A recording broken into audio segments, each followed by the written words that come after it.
بسم اللہ الرحمن الرحیم نحمدہ ونصلی علی رسولہ الکریم اما بعد۔ قرآن پاک کی صورتوں کے خلاصے کے اعتبار سے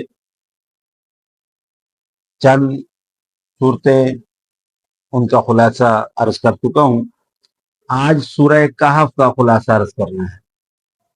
سورہ کہف مکی صورت ہے اور بہت ہی اس صورت کی فضائل فضیلتیں بیان ہوئی ہیں، یہاں تک کہ ایک حدیث پاک میں آتا ہے کہ جس وقت یہ صورت نازل ہوئی ہے تو اللہ کے رسول صلی اللہ علیہ وسلم فرماتے 70,000 فرشتے اس کے نزول کے ساتھ نازل ہوئے ہیں آسمان سے۔ اور یہ بھی مفسرین نے لکھا ہے کہ اس سورت کا نام سورہ کہف ہے، کہف غار کو کہتے ہیں، اور اس میں چونکہ غار والوں کا اصحاب کہف کا ذکر ہے، اس مناسبت سے اس کو سورہ کہف کہتے ہیں۔ اب اس پوری سورت کا خلاصہ کیا ہے وہ سمجھنے کی ضرورت ہے۔ اس سورت میں اللہ تبارک و تعالی نے 5 واقعات بیان کیے، اور ان 5 واقعات کو کیوں بیان کیا ہے یہ اصل سمجھنا ضروری ہے، کیونکہ قرآن کوئی قصے کہانوں کی اور واقعات کی کتاب نہیں ہے، بلکہ قرآن پاک نصیحت کی کتاب ہے۔ تو وہ واقعات اللہ نے کیوں بیان کیے، اس کے لیے اس سے ہمیں کیا نصیحت حاصل ہوتی ہے وہ سمجھنے کی ضرورت ہے۔ 5 واقعات کون سے ہیں؟ اس میں مرکزی جو واقعہ ہے وہ حضرت آدم علیہ السلام کا واقعہ ہے۔ حضرت آدم علیہ السلام کے واقعے سے پہلے 2 واقعے بیان کیے ہیں، اور پھر حضرت آدم علیہ السلام کے واقعے کے بعد 2 واقعے بیان کیے۔ پہلے دونوں واقعے عام، اور اس کے بعد جو 2 واقعے وہ خاص واقعے۔ لیکن یہ جو 5 واقعات ہیں ان کو کیوں بیان کیا گیا ہے یہ میں عرض کرتا ہوں۔ پہلے یہ سمجھ لیں کہ یہ واقعات بیان کون سے کی۔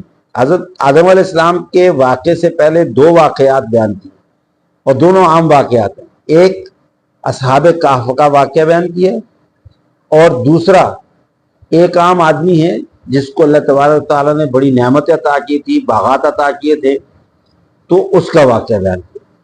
اور پھر حضرت آدم علیہ السلام کا واقعہ بیان کیا، اور حضرت آدم علیہ السلام کے واقعے کے بعد پھر 2 واقعات بیان کیے، ایک حضرت موسیٰ علیہ السلام اور حضرت خضر علیہ السلام کا واقعہ، اور دوسرا واقعہ ذوالقرنین کا واقعہ بیان کیا۔ اب اس کے شان نزول میں بھی علماء نے لکھا ہے کہ مکہ کے جب مشرکین نے جب رسول اللہ صلی اللہ علیہ وسلم کی بڑھتی ہوئی مقبولیت کو دیکھا تو انہوں نے 2 شخص تیار کیے، مدینے بھیجے کہ وہاں یہودیوں کے علماء ہیں جن کے پاس آسمانی کتابیں ہیں، ان سے معلوم کر کے آئیں کہ ان کا کچھ ذکر تذکرہ آسمانی کتابوں میں ہے، کیونکہ یہ دعویٰ کر رہے ہیں کہ میرے پاس آسمانی کتاب نازل ہو رہی۔ تو وہ جو مدینے گئے تو وہ واپس آ کر کے انہوں نے بتایا کہ جی یہود کے علماء نے ان سے کہا کہ جی جو نبی ہونے کا دعویٰ کر رہے ہیں اور جو آسمانی کتاب نازل ہونے کا دعویٰ کر رہے ہیں، آپ ان سے 3 سوال کریں، اگر وہ جواب دے دیں تو اس کا مطلب یہ ہے کہ وہ اللہ کے نبی ہیں، اگر نہیں جواب دے سکے تو پھر وہ جھوٹے۔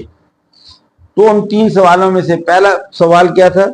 پہلا سوال یہ تھا کہ ان سے اصحاب کہف کے بارے میں پوچھے، دوسرا سوال یہ تھا کہ ان سے ذوالقرنین کے بارے میں پوچھے، اور تیسرا سوال یہ تھا کہ ان سے روح کے بارے میں پوچھے۔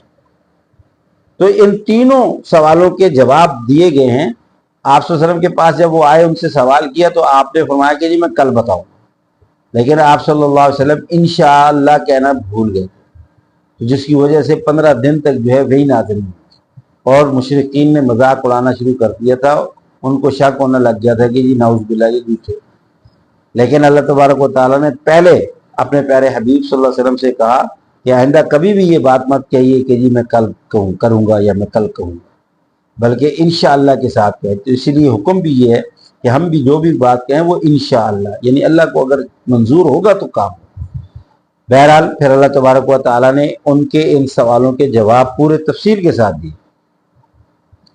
اس میں ذوالقرنین کا بھی ذکر ہے، اصحاب کہف کا بھی ذکر ہے، روح کا بھی ذکر ہے۔ اس کے علاوہ بھی اللہ تعالیٰ نے اور بھی واقعات، جیسا کہ میں نے بھی بتایا کہ 5 واقعات بتائے اور تفصیل کے ساتھ یہ واقعات بیان کی، لیکن ان کا مرکزی خیال کیا ہے، اس کا خلاصہ کیا ہے؟ وہ یہ ہے کہ اللہ تبارک و تعالی ہمیں یہ نصیحت یہ کرنا چاہتے ہیں کہ انسان پر اچھے اور برے حالات آتے ہیں، انسان پر عزت اور ذلت کے حالات آتے ہیں۔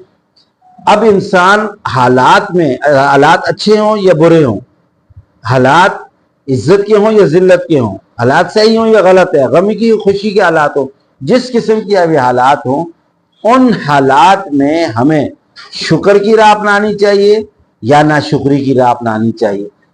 اس کا ایک درس ہے، لیسن ہے، اور ان واقعات کو بیان کر کے وہ سمجھایا گیا ہے کہ کس طریقے سے اللہ تبارک و تعالیٰ، خواہ وہ عام لوگ ہیں یا اللہ تعالیٰ کے مقبول، اللہ کے مخصوص نبی ہیں، ان کو بھی، عام لوگوں کو بھی اور مخصوص لوگوں کو بھی اللہ تعالیٰ نے حالات میں آزمایا ہے کہ صبر کرتے ہیں، شکر کرتے ہیں یا نہ قدری اور نہ شکری کرتے ہیں، تکبر و غرور کرتے ہیں یا وہ عاجزی اور انکساری کرتے ہیں۔ حالات جیسے بھی ہوں، اچھے حالات ہوں یا برے ہوں، حکم یہ ہے کہ صبر کیا جائے، شکر کیا جائے، غرور اور تکبر نہ کیا جائے، بلکہ اللہ تعالیٰ کے حضور عاجزی اور انکساری کے ساتھ اس کا شکر بجا لایا جائے، جس سے اللہ تعالیٰ خوش ہو کر کے اپنی نعمتوں کو اور مزید در مزید بڑھاتے ہیں۔ اور اگر خدا نہ خواستہ ناشکری نہ قدری والی لائن پہ اور زندگی پہ اگر بندہ چل پڑے، خواہ وہ جیسا بھی ہو، اللہ تبارک و تعالیٰ کی طرف سے پھر وہ آزمائشوں میں گر جاتا ہے۔ تو یہ اس پوری صورت کا ایک سبق ہے، خلاصہ ہے، مرکزی خیال ہے۔ اللہ تبارک و تعالیٰ سے دعا ہے کہ اللہ تعالیٰ ہمیں قرآن پاک کو سمجھنے کی اور اس پر عمل پیرا ہونے کی توفیق عطا فرمائے۔